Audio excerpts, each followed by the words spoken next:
Welcome back to the analyst desk once again. Two games down in Group C so far. Still two more to play as well. Alongside me is Anatolian and Janus. Not the greatest pair of analysts we could hope for when we have all this talent here at the LAN. Sometimes you got to settle with what you got, you know? I know, it's more, Tully, you're fine, but like... You know, we only have you hosting because no one else can do it right now. Everyone else is busy. No one else can do it. Pretty much. I mean, Tom can, but he's casting. Adonis, can you force the issue for me real quick? No, you forced enough issues last Tully LAN. always forces enough issues. So start this game today, obviously we saw NRG play up against the boys of Cringe Crew, and we also saw Cringe Crew up against Obey as well, and they did manage to get a split against each. Now it's Cyclone's turn. Yeah, and, you know, Cyclone coming in here as the lower-seeded team, finished 7th in the online stages, but what we've seen from LAN so far is that while these teams have really struggled to qualify or come close to qualifying, a lot of times the teams they beat are really the teams that don't qualify. Those are the third seeds. So Cyclone, if they're able to find a split against either one of their opponents, it puts the pressure onto them. Tully, but what are the odds of them actually finding a split against either one of these opponents today? It's very likely, because actually in the online phase, they did split with NRG before, so we could easily see it again. The way these teams have been playing so far in group number C, they've been developing a lot of interesting strategies, and I feel like right now, at least in the beginning of day number 1 for this group, we haven't seen a lot of clean play coming out of NRG and Obey in the last sets. That's true. I mean, we did see NRG at the start of the last set to put on a good performance against Cringe Crew, but then it was answered back. Will Obey be able to look at what happened there and then transition it into their game? We definitely saw NRG struggling in game 2 and not really playing to the standard that they normally play at. Now, don't get me wrong, Cringe Crew earned that win. It was a brilliantly drafted team composition that they really performed well on, but we did see NRG a lot of times, you know, file into these fights, not really fighting as a cohesive and a single unit, and I think that was also part of the reason that Cringe Crew were able to dominate them in the end. Well, those two games we did see the boy adapting in an energy. He got off to a great start in both of them there. He is rated as one of the best players in the world, credited for that as well. But what does he have to do here, Tully, to continue this winning ways and bounce back from that loss to Cringe Crew? It's as long as he can play the same way that he did in the first game where he was the Wlfy. He made a lot of aggressive plays with Yammyn playing the Ices. The second game, he couldn't really transition it very well against such a tanky composition out of Cringe Crew. So as long as that he gets the early game start, he consistently invades the speed buff, he separates the gold from his opposition, then that could put him in a good spot to really carry. Everything Adapting did in the first set was correct. The reason they lost was nothing to do with any way Adapting played. He played at a level, you know, one of the best levels we've seen him at, which is hard to say. I know you got to talk with him. He was kind of annoyed that a lot of people were starting to say Cubo Fred could compete with him, and he came out with fire. Game 1, I wouldn't say it was on his back, but really dominating, setting the pressure with those speed invades. And then even though they lost game 2, he was off to like a 3-0 start. Well, there you see iceicebabyy on your screen. His first appearance at LAN here. Very happy to be here, like most of the Cyclone boys. Totally. Take me back to when you went to LAN. I'll ask Adonis, but I don't think he ever went as a player. Take me back to when you went to LAN overall, and like what your first experiences were when you first got there and like arrived and met people for the first time. It was more exciting for me to meet newer faces and people than it was for me to actually play the game. Like, because when you play the game, everything else goes out the window. You're at a totally different new zone and a new level. You're just basically melted into the game and absorbed. So I'm not really worried for CycloneGG, even though it is their first LAN. And Ice and honestly all of Cyclone seem incredibly confident.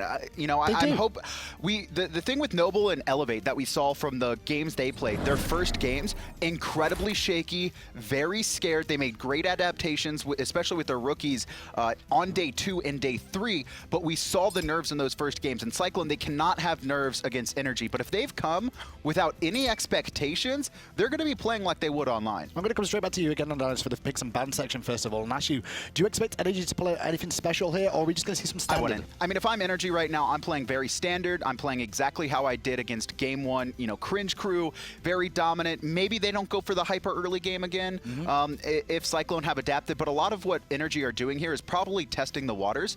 I don't think we'll see any defining picks from them in the first half of the draft. They probably just want to see what Cyclone are leaning towards. Totally, with Cyclone then across the way, I mean, what do you expect from them? Are we going to see the most comfortable picks for the most part, or will they try and pull out some spikes, some jank maybe, to try and throw the boys of NRG off? Well, because they're the second pick, they have a lot of flexibility with what they really want to do. They get to witness what some of the first few picks are from NRG and then develop a counter strategy. They have the last pick, so they could get the solo counter strategy against Dimi. Now, this Athena pick from NRG is not something we see very often at all, Adonis. I don't think they've played it much whatsoever. We've seen very very little out of the boy iRaffer on it, and when he has played it, it's not turned up. Well, you see, actually, NRG are the ones who banned Fafnir this time, despite being first pick, where against Cringe Crew, they left it open, took that first pick away. I think that's something that iRaffer really likes to play. Great bully potential, a lot of damage in that kit, as well as those Gold Fury and Objective kind of siege possibilities, but now they've taken away the Athena. If Cyclone had been watching previous games and wanted to run a similar composition that Cringe Crew had run, now they can't. I don't think this is a flex for NRG. I think this is going to iRaffer. I was going to add to that. Do we not expect to see adapting players No or way. even Dimi in the solo Maybe lane? Dimi, very More small likely. chance that it could be Dimi, because you never really know what Cyclone are going to pull out of their books. They have a lot of global pressure already, though, with this Janus and Jing. And I think that's the reason they've drafted this hero, Dennis, to try and answer this I like Athena. it. I really like the Jingwei Janus pickup. It gives you a lot of mobility across the map, and Cyclone also haven't revealed their cards just yet. Are they going for objective play? Are they going for early game? You don't really know that with the Jingwei pick. Both of these are very standard gods that can fit into any composition, and you could see that they also picked it up to match that global rotation. And whoa, actually I thought that was going to be a guaranteed Thor pick, but instead NRG shift off into Agni. Interesting to see them pick up Agni. It was Chaos the first one to bring it back this year, totally. We've not really thought too much of it, but it seems to have worked. I'm sorry, I'm going to interrupt. You're gonna Because I still remember Yammyn, when Panthera, right, their former team name before they were picked up, played to qualify into SPL because they actually didn't make it in the spring of Season 2.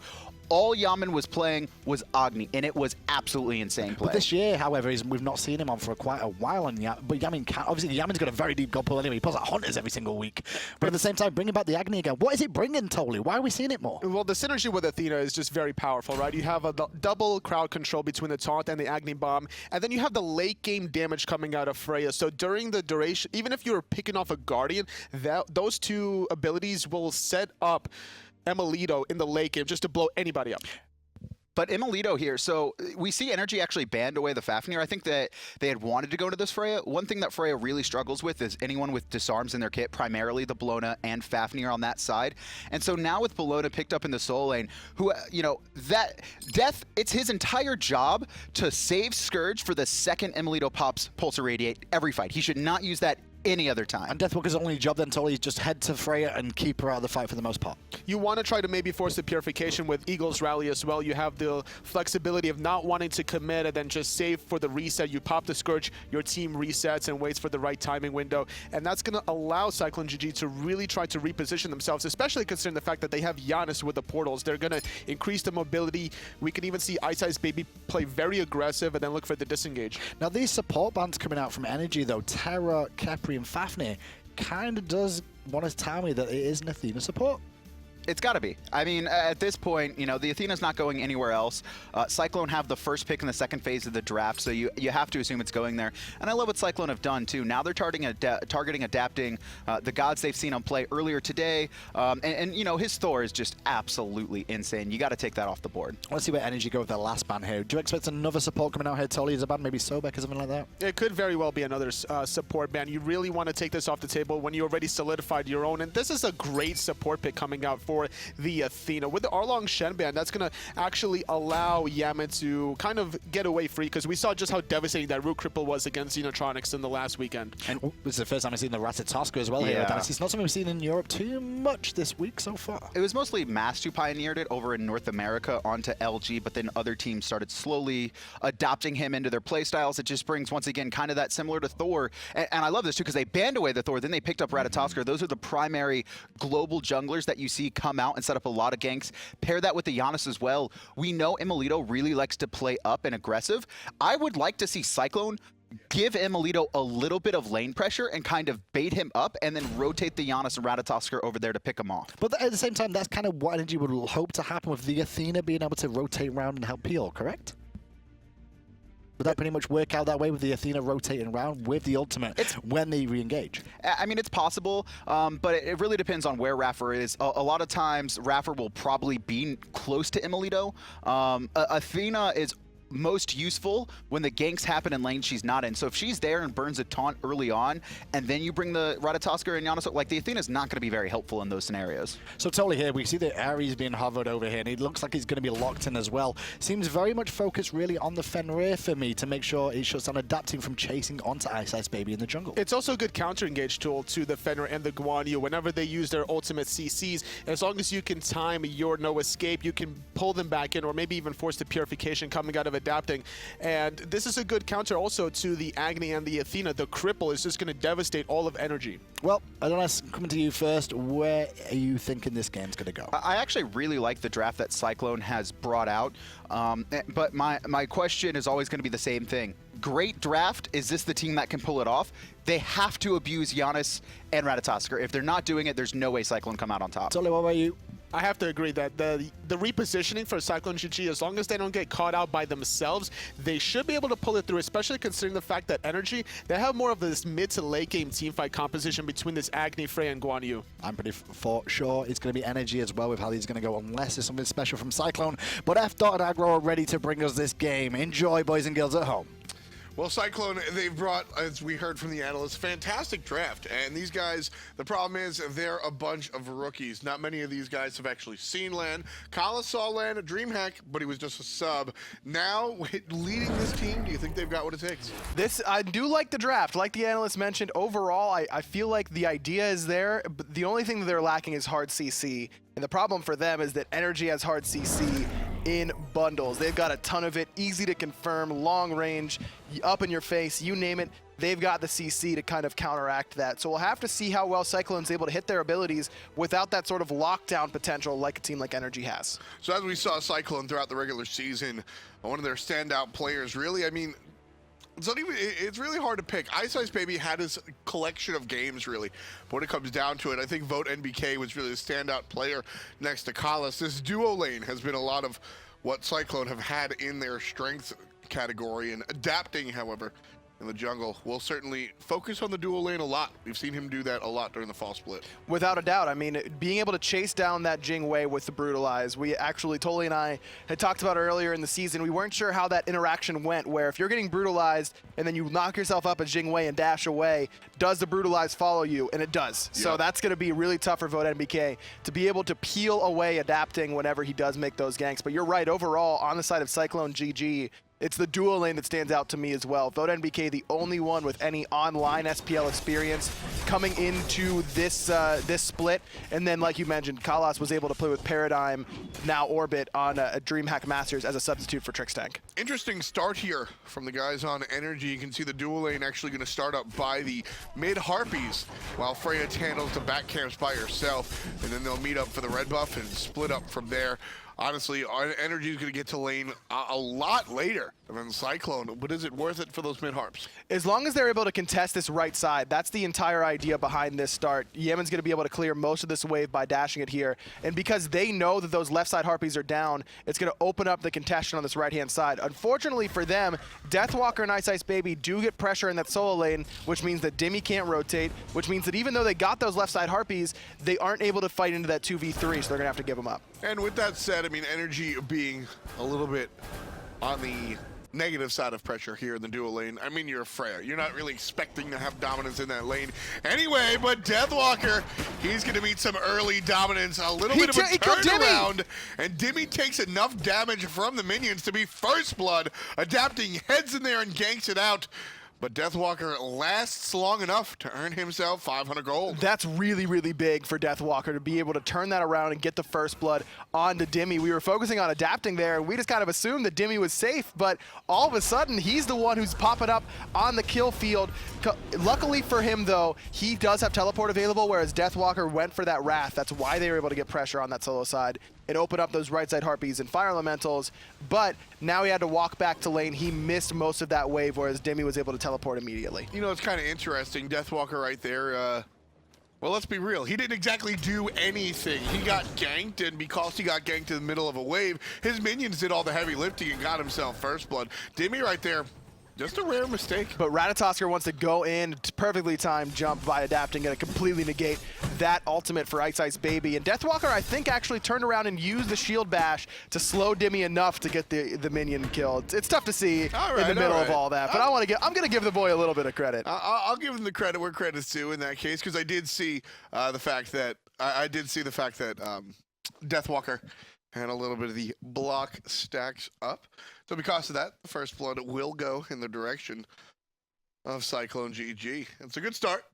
Absolutely, and it's something that we saw Cringe Crew really struggle with up against NRG, was picking 3 different lanes that didn't have any pressure. I'm surprised to see NRG go for the same sort of thing. Adapting realizes this, comes over to the solo side, and that's where this gang kind of starts to happen. Bellona gonna have pressure in that solo lane, or get out pressure in that solo lane. Yeah, let's take a second look over here. Fenrir is gonna jump on in. We can really dissect what Deathwalker did.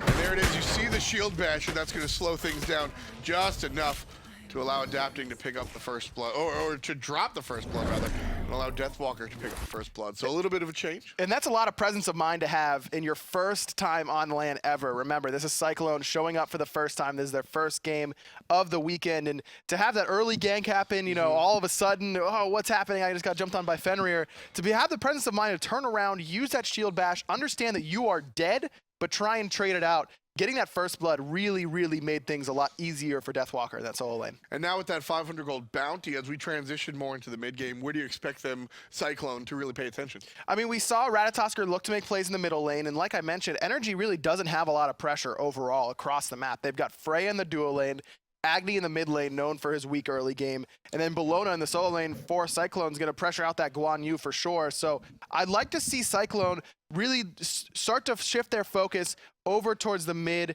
and duo side of the map, especially on that duo side. We talked about how Adapting really likes to spend a lot of time on that side of the map, but if you're able to keep that Freya down, keep Emil away from the farm, it's going to benefit you in the late game. A little bit of a technical difficulty there, but we're moving on, and our players are getting back into the game. 2 minutes on the clock, so you didn't miss much.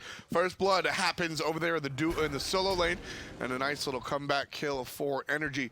Adapting now, poised to make his second gank, jumps on in, a nice tash away, and VoteNBK and Kalas are going to be relatively safe. Adapting misses his opportunity and heads back to base. And remember, whenever you get banished as Jing, as you're falling back to the ground, you can use agility to reposition yourself. We saw it there from VoteNBK. A nice little interaction. While VoteNBK doesn't have a great matchup up against Fenrir, his matchup up against Freya is good for that reason. And he's also able to be very powerful against the Freya as well. Without a doubt, being able to really get that farm going. So here, Cyclone, now like we said, a very tiny lead, about 400 or 500 gold, pretty much just their first blood, looking to transition that into a larger one. Kalas going to attach a couple of chains to Adapting. Important play right there, but as soon as the cripple is done, I think Adapting looking to go in. Not quite. iRaffer transitions the ultimate just to secure the mid-harps. Adapting did not want to jump into an ultimate right away from Kalas, plus having Wlfy and iceicebabyy there to back up the support. He would have done a lot of damage with the Defender of Olympus on top of him, yeah, but probably not worth the amount of damage he'd take in return. And that's the type of play that we expect out of Adapting. We heard in a lot of interviews, I was talking to Dimi specifically, and the thing that he always says that he notices about his jungler is the fact that he always knows what trades are favorable to him damage-wise. Not only does he understand exactly how much damage he's going to do to the opposition, but how much damage the opposition is going to be able to do to him as well. So the reason I bring that up is right now Dimi has a good opportunity to go against the Ares specifically. He's got boots number 3, a big power spike for the jungler, and that's why he was looking over to the gank over on the duo lane side. Still looking for the opportunity, not yet building into the second item just yet, but Adapting certainly wants to pay attention to this duo lane. emilitoo and VoteNBK, like we said, VoteNBK probably the spotlight player here for CycloneGG, one of the few players that does have the SPL experience and has performed rather admirably in the fall split. We saw him have a great game up against NRG at the very end of the online portion on Apollo, and really did a great job up against emilitoo here. You can see obviously Emil is going to have the higher end stats. I mean, he is on NRG, but overall great play from VoteNBK. And there's that interaction using the dash forward, waits out the beats, but still can't get it. VoteNBK takes a bunch of damage, but no kill just yet. Adapting, foiled again. We saw how that interaction works. VoteNBK just tried to get away, but Adapting with that brutalize, going to be able to follow him very easily. And I like how much solo farm NRG is giving to Yammyn right now in the mid lane. You see that he has a slight gold gold lead, and that's because it's been Wlfy splitting waves with his support, with his jungler, whereas it's adapting, moving around the map, and letting Yammyn get that solo farm.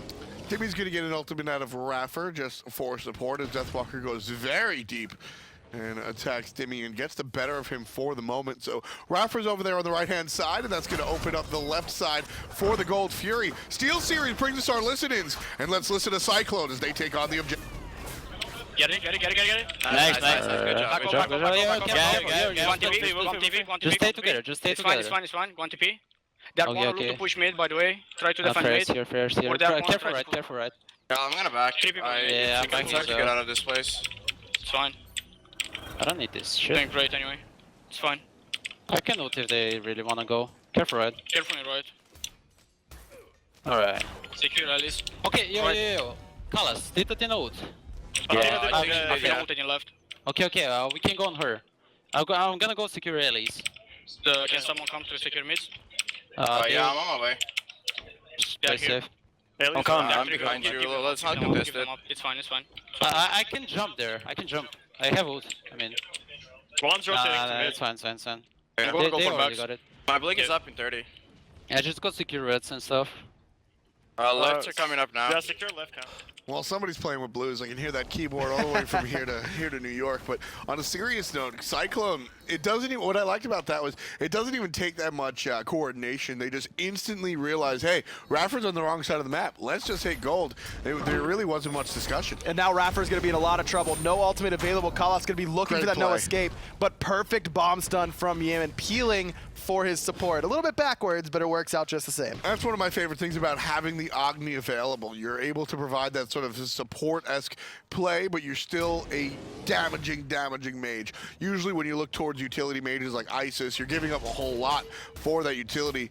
Agni, well, I don't really think he gives us much just to have that range stun. A lot of range damage without a doubt. And it does take a little bit to get online. He's not going to be your early game mage by any stretch of the imagination, but once he gets 3 items online, he's very difficult to deal with. Adapting, take 2, jumped over the top. It's going to be Bellona, but here down from the sky comes iRaffer. This time there's no minions, and the kill goes to the support. Still looking for more. iceicebabyy gets taunted up, but Dimi, not enough HP or mana to keep the train going. NRG gonna have to settle for 1. That's 1 kill going to the NRG boys. Both teams on the same page there. Both wanted to gank the solo lane, but it was NRG a little bit a step ahead. iRaffer crashing down with the defender of Olympus, enough to get the kill on a Deathwalker. Taunt onto iceicebabyy. Follow-up jump on in. It's 3-on-1, but a great stun out of the Ratatoskr. Gonna survive the issue for now.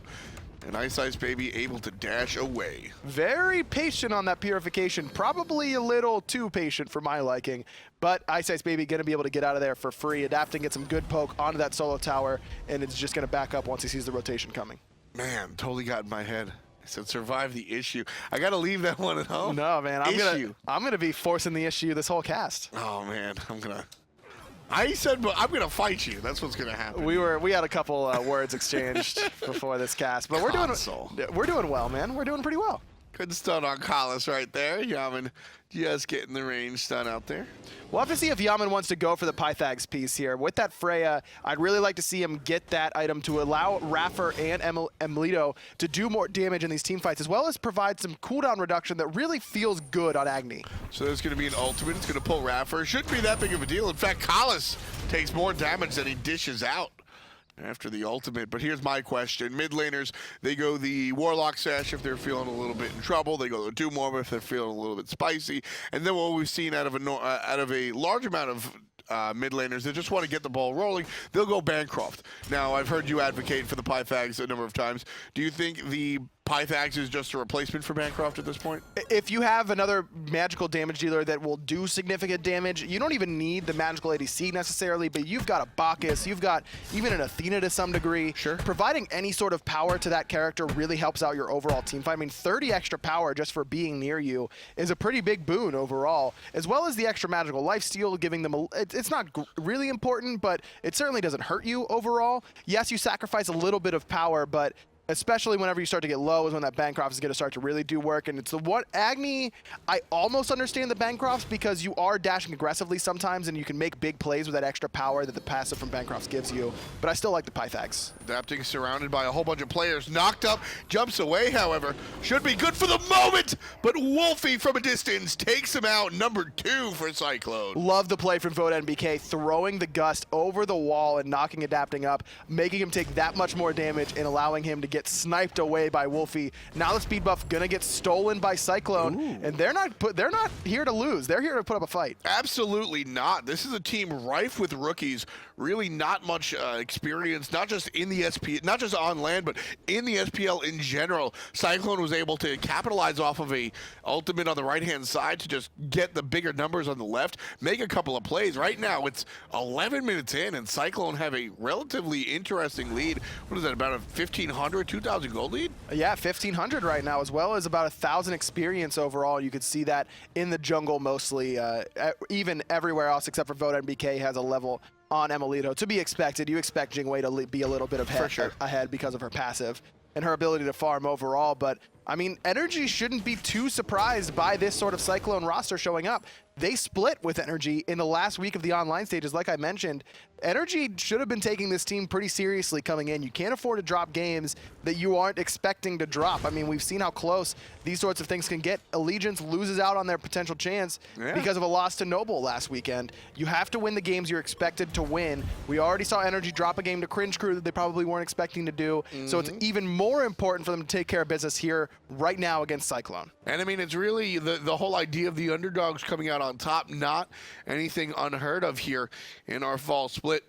Sanguine in group letter A. Number A, huh? You need to watch some Sesame Street, my dude. I mean, when it comes down to it, nobody really expected Sanguine to do well, let alone come out on top, and they're the ones headed to Super Regionals. So CycloneGG, not a lot of people have these guys on their season ticket as the top card, but who knows? Anything can happen here in the fall split. NRG and CycloneGG, almost said spin that time. They're going to group up by the Gold Fury. Cyclone have a little bit of the territorial lead, able to find their positioning, but quickly walk away and head back to mid lane. It's better than calling Most Wanted Modern Warfare. Oh, that was a good one. M-dubs, man. Yeah, a good one is probably not what I would have used, but I don't want, we're getting back into fighting territory, and I want to stay away from that. You see Dimi actually making use of that pressure that Adapting got him in the solo lane to get down this tower. But VoteNBK, you're right. I mean, he's not scared to fight anyone. I was talking to his coach, Hazer, who was on the analyst desk and did a great job in the first 2 sets, talking to him about VoteNBK, and that's the one thing he had to say right away was that VoteNBK is not scared to fight anyone. He is not intimidated by any other player in the world, and you can see it there, taking the fight to emilitoo. Which is why I like this dual lane so much. I mean, emilitoo's certainly going to fight as well. Here's another attempt at the Gold Fury by Cyclone. This one should be a little bit more contested as iRaffer's here on the left side of the map. Kalis going to immediately go to the ultimate, should pull Dimi, but instead Dimi opts for the ultimate. Trouble in the middle lane as iceicebabyy going to find himself very low. The kill goes to Adapting. iceice can't make it to the sky. Deathwalker does find safety underneath the tower, but there's one kill, and it goes the way of NRG. VoteNBK has to ult away. Just everyone is so healthy on the side of NRG, save for Adapting, but because of the sustain, tell me if you've heard that before in this group stage, because of the sustain coming out from NRG or basically any team, they're going to be able to top him off and continue that fight. And that was a great taunt there by iRaffer on those top left mids, and excellent follow-up as always from Yammyn, able to get that bomb and the flame wave. You saw how low iceicebabyy got immediately, and then Adapting comes over the top to clean it up. But the way Yammyn's playing so far this game has been absolutely lights out. Top of the damage charts, able to peel for his support, able to do the damage off the setup. Love the Agni play coming out of Yammyn. I mean, this is ideal Agni play. When you draft Agni, you're expecting this. You're expecting some decent damage, as well as, perhaps more importantly, the control that this character brings, and we very rarely see him.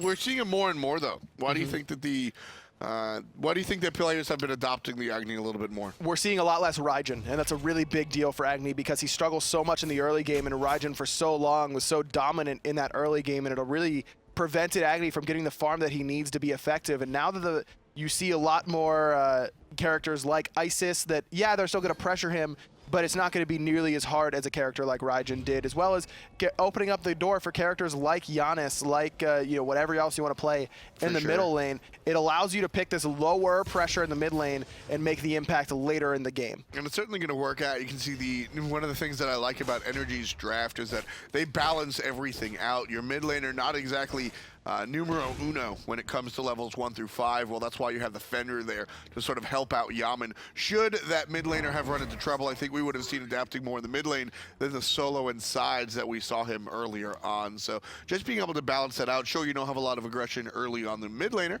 but you have the option on the jungler. I agree entirely. We definitely would have seen adapting more in that mid lane had Yammyn been in trouble, but I mentioned it. It was him able to get the solo farm that allowed him to get these levels and make the impact that he has. It's Cyclone, who still are slightly in the lead, but it's been Yammyn who's been continually keeping up with his opposition, Wlfy, in the mid lane. Right now, our Hunter battle, almost 500 gold in the direction of Jing. Freya just barely hanging on, kind of what you expect, but here's NRG's turn to start the Gold Fury. They're going to be aggressed on by CycloneGG. Gold Fury very low already. Here comes everybody else. NRG secure it. Big chains on VoteNBK. And Kalas can't get much of a pull, but here comes the counter initiation. iceicebabyy jumps on down. Not that big a deal just yet. Emilitoo trying to get himself safe, and he will be.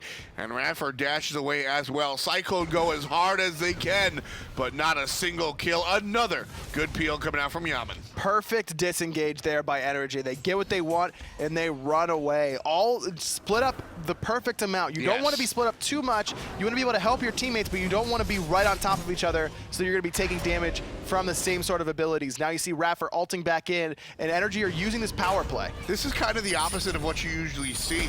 Kalas going very aggressive. Usually the team that watches the Gold Fury go down goes for the aggression in the mid lane tower, because the team that gets the objective uses so many of their abilities and their options. Here, kind of a turnaround. And you can see why, because you see Yammyn and Adapting both have both defensive relics available, so they aren't scared of getting picked off, as well as emilitoo is the only one with his ult except for VoteNBK, and Yammyn's going to continue to get bombs. It's not the traditional ultimate that has a big 75, 90-second cooldown, so he's able to be effective in the longer engaged team fights, as well as the sustain coming out of Dimi, able to heal everyone up. NRG tried to force it a little bit, force the issue, if you will. It didn't work out, and they just go back to farming. They're very good at recognizing when it's worth their time to be doing stuff. We saw Cringe Crew really struggle with that in the first set against NRG in the game 1. We saw Cringe Crew just stick around and watch NRG invade their buffs instead of spreading out and farming. That's exactly what NRG wants to do here, and Cyclone's also following suit, spreading out, getting your boars, getting your buffs. You see both buffs being taken off the map on the right-hand side as well. That's exactly what you need to do in these down times. Very important Gold Fury as well. If you take a look at the timing, only 5 kills thus far in our 18-minute game. Kalas going to jump on as NRG look to make that 6. Support in a lot of trouble, and Adapting will certainly turn up and turn down. iCeice's going to go to the sky, more defensive than not. So NRG, they've got 4 out of our 6 kills, and like I was saying, a very important timed Gold Fury. Cyclone had worked very hard just to amass a very small lead because of how the Gold Fury scales in the early game. And with 1 Gold Fury in 1 play, NRG able to take their lead back and then push it up. They're ahead 1,500. Exactly, with that Gold Fury continuing to get more and more valuable as the game goes on. That right is around the 15, 16-minute mark is where it starts to be really, really important, because we saw, like you mentioned, Cyclone get that early Gold Fury because of the ultimate from iRaffer to the right-hand side, but they don't really gain a whole lot off of it. NRG just holds on, waits for the next Gold Fury, and understanding that this is the time where they're probably the strongest in comparison to Cyclone. For the next 5 to 6 minutes is going to be the time where they're able to do a lot more than Cyclone is, because it's going to take a little bit longer for Janus to get to the one-shot potential. This is the time where Janus, you feel like you do the same damage from level 11 or minute 11 to minute 22. Right now, NRG looking to do a little bit more damage. iRaffer dashes on in there. So going back to that point, Janus, it takes you need Rod of Tahuti to make those unstable vortexes really start to be game or team fight changing overall. Sure. But as soon as you hit 3 items on Agni, you get that penetration online, especially these 3 items, you're hitting really, really hard. Conviction is probably leveled for Dimi. emilitoo has the items now. And another dash in from both supports this time around. Kalas just gets 1, Adapting immediately ults and drags the ultimate back out there. Ice engages, but the guy's on Cyclone very low. Yammyn gets 1. VoteNBK able to answer right on back Ice barely escapes, and a good stun coming out from Deathwalker. Gets a couple of players as a good taunt, and the follow-up damage going to be there thanks to Dimi. Oh! Solo lane for solo lane, but a secondary kill onto the Hunter. VoteNBK doing what he can by his lonesome. 1v3, Wlfy keeping his distance, but providing a little bit of help. And the dash away from the Hunter. VoteNBK will be safe. VoteNBK was just allowed to do whatever he wanted there. You saw Deathwalker be the focus for iRaffer and the boys underneath that tier 1 tower as the fight continued to push backwards there. But it was just VoteNBK hitting Yammyn for free in the backline. He picks him off, almost kills, adapting as well. Awesome fight there from Jing, sitting 2-0-1, top of his team's damage. Really, really playing well from the veteran player on CycloneGG. Yeah, I mean, NRG just let him, I mean, he's a Hunter, but free cast, for lack of a better term. He just sat there at the back, left-clicking everybody. He didn't really get controlled. I think next team fight, NRG certainly have to pay a little bit more attention to the Hunter. And that's what you expect from a team that has as much experience and LAN experience as NRG. They're going to identify what went wrong. In fact, as soon as they lost their game to Cyclone, I hear them, you know, they're standing up, they're talking about it, and Dimi saying, I know exactly what happened. Well, I know what went wrong. We can fix it. Don't worry about it. And that's what you expect from a veteran team like this. But Cyclone's been able to pick the right fights at the right time. They allow NRG to come underneath their tier 1 tower, and they immediately identify emilitoo needs to die. He gets that first death of the game, still sitting 0-1-2. But I love the build. I love the pickup here of Spear of the Magus for the Freya, because this is going to accentuate the damage from Agni as well. Now, Yammyn wasn't quite as nice. He didn't go for the Pythags to help boost his Hunter. Maybe emilitoo's going to go for that himself. But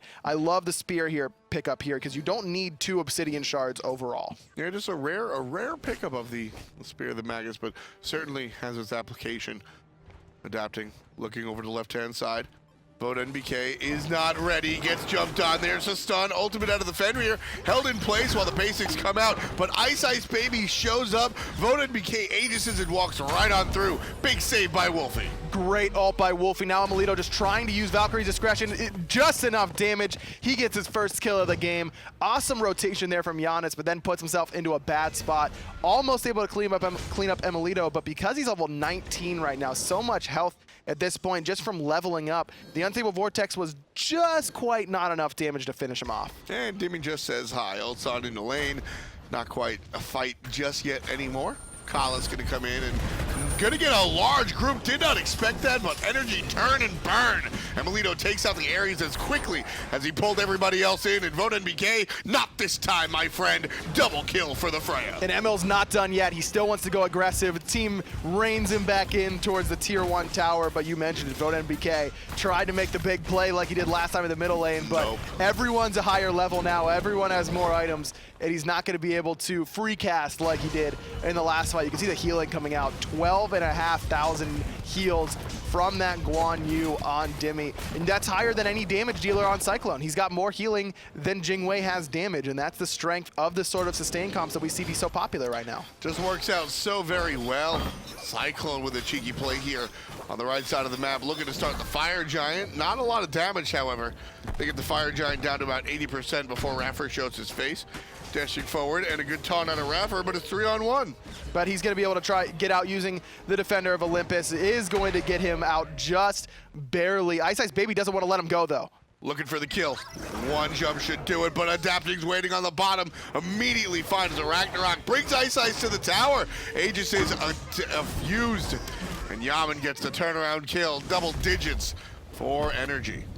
Adapting. Everyone's peeling for iRaffer this game. Shouldn't it be iRaffer's job to peel for other people? I mean, he's the one getting into danger, and that's something that you hear a lot of players talk about when they talk about facing up against NRG, that iRaffer is sometimes the bait that is too good to be true, or sometimes he's just straight up out of position. The last 2 times, it's been his teammates bailing him out, Yammyn on right Harpies, and then right there Adapting, waiting for iceicebaby's greed with the Ragnarok, able to pick him up. Gold Fury started and then let go by Cyclone as Yammyn goes over and shows his face. But 24 minutes into this one, NRG with a significant kill lead, 10-4, and starting to amass a relatively attractive gold lead as well. About 5,000 gold in the lead for the defending world champs, while the rookie squadron still tries to find their footing. I like the idea from Cyclone to see if NRG understands that they're at the Fire Giant, see if they want to come over and check it out, and then as soon as they do say hello, they back off and just go back to farming. But they aren't at the point yet where it's, okay, let's just go over the Fire Giant and see what happens. It's not, 5,000 gold is by no means a death sentence, especially with the late game potential you have with Janus and Jingwei. Oh, no, I don't think that was a full commit, to be honest with you. I think that, like you said, that was more of testing the cops, right? You throw a rock through the window, see how long it takes the cops to come, and then next time around, you might get away with the snag and run. NRG. Wow, that's some New York stuff right there, man. I don't know anything about that. NRG sneak away the Gold Fury that time around, and that pushes them even further in the lead, about 6,000. And now they're going to group up in this middle lane, try and push this down. Taunt on Akalis, but he's got that Spirit's Robe, not going to take, almost has a Spirit's Robe rather, not going to take quite as much damage after using that CC. iceicebabyy actually went up into the ultimate, and again, NRG just completely disengaged. A wasted ultimate there by Ratatoskr. Can't find it just yet. Cyclone had such a promising early game, but still can't find their footing. Like we said, NRG, I mean, this is pretty much when this squad is going to come together. There's a big initiation coming out of NRG. Stopping down from the sky is going to be emilitoo starting it off. That's kill number 11 in total, 4 for the Hunter and the Freya player. And still grouped up as 5. Dimi's going to be able to heal up, and they're just going to go one more time. Taunting Deathwalker is going to be iRaffer. Tier 1 tower is toasted.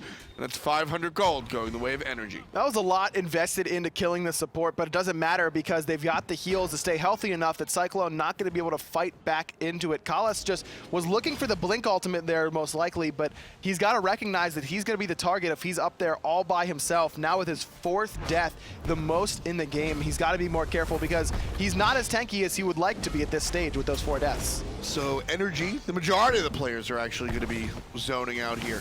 Not really looking to get the Fire Giant exactly. Good taunt coming out of iRaffer, but non-lethal just yet. Now here comes the fight.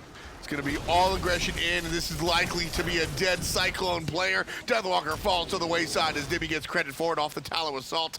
And NRG still surging up into the opposition's jungle. Speed buff will be leashed, but emilitoo looking more for Collins than the buff. Here comes Dimi for the stun after the taunt, and the follow-up damage from Yammyn is enough. It's 3 kills for the mid lane. Poor Ares, man. This is the problem. If you get behind, you get really far behind really fast. VoteNBK just trying to push a tower into the mid wave to incentivize the rest of NRG to go ahead and defend that, but instead it's going to be NRG looking at the Fire Giant. VoteNBK and iceicebabyy both do have their ultimates though.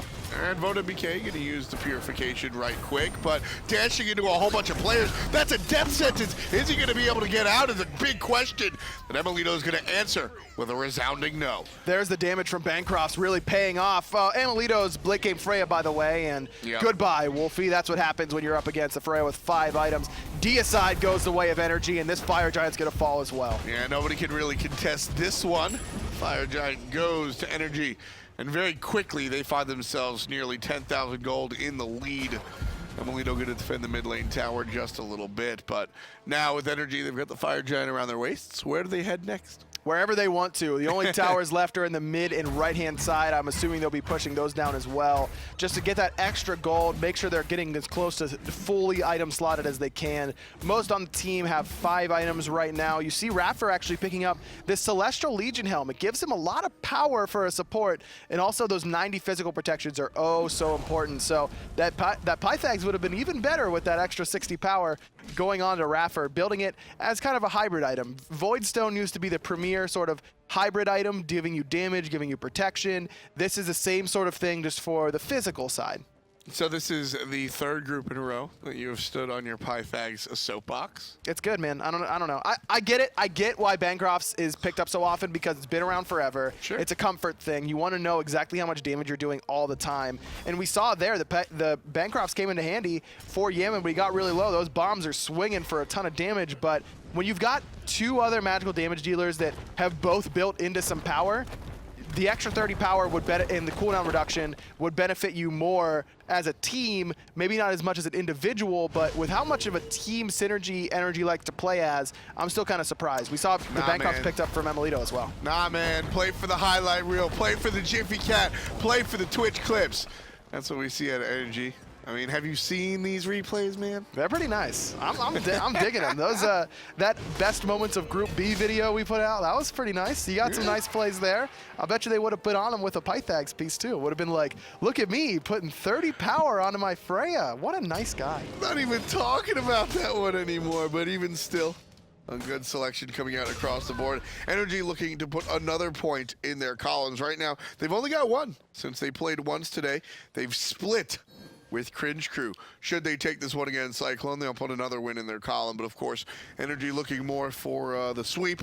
They want to get the 3 points for taking down Cyclone today. Do you think it's possible? Without a doubt. I mean, this is still one of the strongest teams, if not the strongest team in Europe. And we've talked a lot about how adapting really, I think it's starting to get to all of the members of NRG. I think they're sick of hearing about how Orbit's really, really good in Europe now, and maybe adapting isn't even the best jungler in Europe anymore. Maybe that could go to Cubo Fred. I think they've all got something to prove here, and especially after losing that second game to Cringe Crew and not getting the sweep that they wanted, they're going to come out with something to prove in this set, I bet. Especially against Cyclone, right? I mean, you're NRG. You are the defending world champs. You can't lose to rookies. No, but they lost to Cringe Crew. Here's the blink in from Kalas. A lot being invested in him again, but it doesn't really matter. Crash down from iceicebabyy, but Kalas is already dying. And there's Dimi going for the initiation. Deathwalker gets jumped on a couple of different times. Dimi can't find a target, and nobody gets stunned. But this favors NRG. They've got the Guan Yu heals, and they're just going to reset and do it again. 8 ultimates used in total there. Only VoteNBK and iRaffer still have theirs available. Left Phoenix is already down. They're looking at the middle Phoenix. Nice double taunt onto Deathwalker, but he's whooped out of the bomb. And this is a troublesome play for NRG, in all honesty. They take the aggressive pathing over to the mid Phoenix, and that just causes trouble. They're unable to really group up. They get split up, and now Cyclone on the offensive. Look at the beautiful flank coming out of iCeice. Takes the Janus portal to the backside, but it don't matter. emilitoo smacks down Deathwalker. Now VoteNBK in a ton of trouble, slowed by the dash. iceicebabyy picks up Yammyn on the backside, but now he's got to retreat. He's 1 HP, 2 dead. Make that 3 dead on the side of Cyclone. Yammyn the only one down for NRG. Can they turn? They do have the Guan for sustain. Adapting going in. Wlfy gets stunned, but the purification and the Sanctuary gonna last long enough. Adapting chases out the mid laner,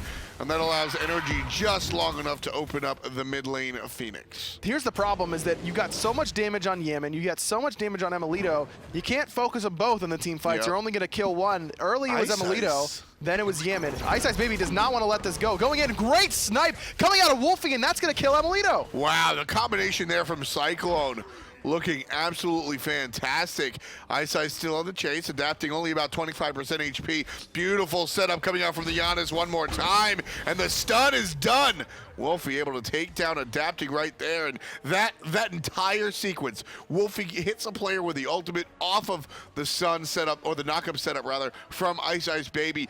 Then the portal still remaining from the original ultimate allows iCeice to get the further flank. Just a wonderful put together play by Cyclone. Especially Wlfy, like you mentioned. There's been a lot of talk from us about VoteNBK and about Kalas. These are the two guys that are the most recognizable names, but Wlfy's a guy who's been around the European scene for a long time, was never quite able to break into the SPL. Now making the most out of his first LAN appearance, sitting 5 items right now. Not very high on the damage charts overall, right in the middle of the pack, about 13-5 overall, but just looking really, really strong there. Like you mentioned, that ultimate served two purposes. It gets the kill onto ML, and then they're able to use it to pick up adapting as well.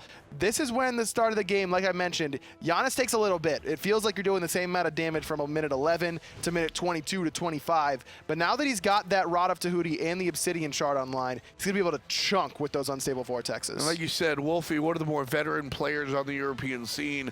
You might not recognize his name, but he's been behind the scenes for a long time. Going back to the original Smite event, the launch tournament, all the way back in, what was that, 2013 at this point? Yeah. That was actually my first event, believe it or not. But Wlfy was the substitute for Team Solo Mid, a team that you might recognize as Orbit now, or at least the core of them, and they won the launch tournament. So Wlfy's been around the block for a number of years. He's seen the highest level of competition, and now breaking through on his own team right here. trying to really make it happen. He's going to have to make it happen if Cyclone want to win this game. Yeah, it was a great play to force NRG back, but it's still Cyclone who's in a tough spot for the rest of this game. Got to defend this Fire Giant against 5 level 20s on NRG. And you know, they're down 10,000 gold, and this is the point where that 10,000 gold actually matters. You got to look at the item differential. Cyclone trying to gain some footing. Here comes NRG on the counter attack. Everybody jumps on in. Let's listen in with NRG as they take down Cyclone. Dash and free. Bellona on me. He's dead. Go on me. So Bellona slow. She's got to Watch out. Jing is dead, maybe. Stunning. Jing dead. I need that. Yeah, let me vote. No time for one. Counting one. GG. Good up. And GG, boys. Yeah, pizza? And they did. Ah, that's good. What pickers? Well, GG Seal Series, thank you for the listening, and well, GG boys. NRG go ahead and take the win away from Cyclone. After the Cyclone ever really had a chance, I think, in that one. They're gonna have to turn things around for game number 2, Aggro, if they want to see this split. The good news is for Cyclone that they just watched Cringe Crew get blown out by NRG, come back and win. They watched Obey crush Cringe Crew, and then Cringe Crew comes back and wins. So Cyclone definitely not out of it. We've seen the turnaround potential from the 3rd seed. We'll see if Cyclone's able to do the same. A couple good things overall. Deathwalker gets the solo kill for the first blood, able to turn around that gank. Wlfy and iceicebabyy combining for some nice plays in the late game. I'll give you that. But in the mid game overall, it was really NRG dictating the pace and doing whatever they wanted to do. And that's really what we, come to expect, right? You've got the Freya online, you've got some of these other characters that aren't supposed to really do work in the early game, so you give a little bit of luck and a little bit of help over to the other side, but when it comes mid to late game, it's all NRG that time around. I mean, you heard how casual they were at the end, Yeah, GG boys. When you win as much as NRG does, you don't have to worry about, big hype plays. Just another victory in the book for NRG. There were a couple of shining moments for the guys on CycloneGG, so let's toss it over to the friends and see how they can break down the spots. Thanks so much, Tom. And yes, that was a very interesting game there. Cyclone, though, totally for me, got off to a better start than we expected them to. We saw the first blood adapting, camping the soul lane yet again. Deathwalker, fortunately enough, got the better end of Dimi. The Bluestone Penitentics were just too much. A nice aggressive shield bash confirmed the first kill. But there was a teleport on the side of Dimi, so he didn't really lose much from coming back off of that loss. How do you feel as well, Kevin, with how that game went overall? Obviously, NRG did end up taking the win. The sustain came into play, I felt, as the game went on. Yeah, the later that game went, definitely the sustain came in, the Freya came online as well. I actually really liked what Cyclone brought, though, overall. Like I said in the pregame, a lot of what the team struggled with in their first game was kind of land nerves. They would play very passive, very scared. That was not the case. That was not what happened with Cyclone. They were incredibly aggressive. They really utilized the Janus ult as well to get across the map with the Ratatoskr. The issue I really saw them have a lot of was positioning in team fights, most notably VoteNBK. Wlfy as well was kind of getting caught in the middle of lanes without being close to walls where he could portal himself out of. And VoteNBK, I almost feel like he was trying to prove something that game. He was very aggressive, wasn't he, Tully? I mean, he was going in very deep, and sometimes, though, he got away with it a lot. I would say so, definitely. Outside of the Tier 1 mid tower, he was left alone in a 1v4 spot. He managed to pick off Yammyn, and then he dashed aggressively into 3 players. I think that he's trying to basically kind of prove himself, but at the same time, it's really good to have this style because he's not afraid. This is the fight. This is actually absurd what he's able to do here. You see the full engage using the Janus ult, and then he just jumps to the back line. But this is what's crazy. The call from NRG right now is everyone go on call. All they could have, the dash was down. All they had to do was turn around and kill VoteNBK. Not a single person is peeling for Yammyn. By the time they realize it, they're too low. They took a lot of poke damage from the chains as well as the Janus, and then VoteNBK can just keep up that pressure. He still had the airstrike, as you see at the end there, just about to escape all that time left at the back. One of the major things, though, Tolly, after that first game that Cyclone can take into game 2 to try and find something. The problem was they didn't have a lot of purification burners. They had the Ares Blink initiation, but if you look at the side of NRG with their team comp specifically, they had the Fenrir jump, they had the Freya whoop, the Agni bomb stun, the Athena dash taunt, and that was 4 very easy basic abilities for NRG to keep forcing the team fights in the mid lane, but we saw on the side of Cyclone, they couldn't really do that outside of the Ares. Well, this Cyclone team as well, they have managed to get themselves to LAN. They started off in the Challenger Cup by competing up through the rank roster as well. You guys can too. Faceit.com. You can head over there right now and sign up to play some competitive games overall. Obviously, I don't know if you've been playing some of this. I've played a little bit of it. It's pretty interesting. I mean, you just get to compete. It's very Pick a similar. gems, It's very though. similar to ranked. Very intuitive system. It's available for console as well if you play on the Xbox, and so you can just jump into competitive games and win prizes for playing, which is obviously always exciting. And if you get a sign-up code as well from some of the pros in the scene, they'll be very happy with you as well. I know there's a couple out there. They do get some promotions. That's only you getting any of those codes out? No? No, I'm just trying to get the 5 gems, you know, I'm trying to get some He's trying to get a paychecks, you know. raise. Not forcing right now. the issue. Definitely not trying It's to never force gonna any die more now. issues. And then we'll see how this one goes on then. So we obviously.